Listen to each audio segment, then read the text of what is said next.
Joon, what does being a medical doctor and running a hedge fund have to do with the topic of today's conference?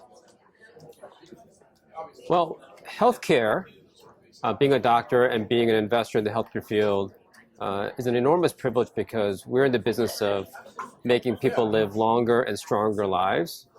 So we're empowering human capital.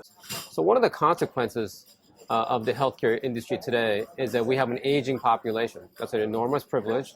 People are endeavoring, enjoying life longer and longer. And one of the unintended consequences of the success of healthcare is something that I think the market has yet to fully realize. And that's the fact that the longer you expect to live, the fewer children you have. One of the prevailing fears about longevity and the longevity movement is that we're going to end up with too many people. But empirically, the data is actually exactly the opposite. So 100% of the high longevity countries, which is 40% of the world's population, live in below replacement fertility countries. China, Japan, Korea, Canada, Australia, America, all of Europe is already living with declining fertility rates. If you look at the implications of what's going to happen when population starts stabilizing and declining, you tend to think about people very differently.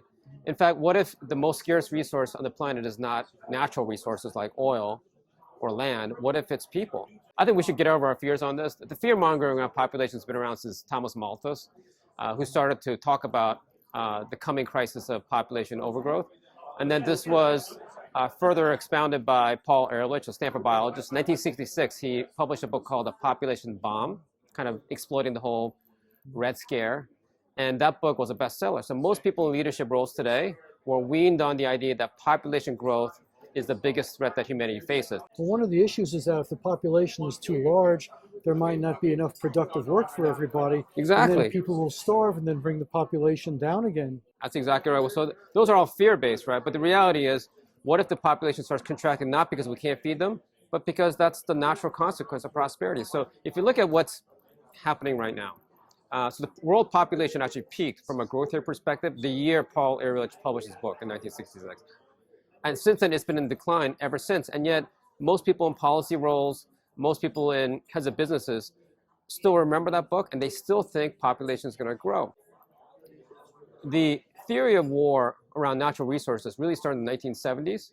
Well, once we assumed that natural resource would be the scarcest resource, we started a war paradigm around natural resources. All of a sudden, our attention on war shifted from Europe to the Middle East. But what if you think that actually human resources are the scarcest resource? War specifically reduces each other's human resource. You kill each other. But when you realize that there are fewer and fewer people to share the natural resources, things will look abundant on a per capita basis. We will no longer see the world as something that's scarce, but wow, there's more and more to share. So that goes from competition model to collaboration model.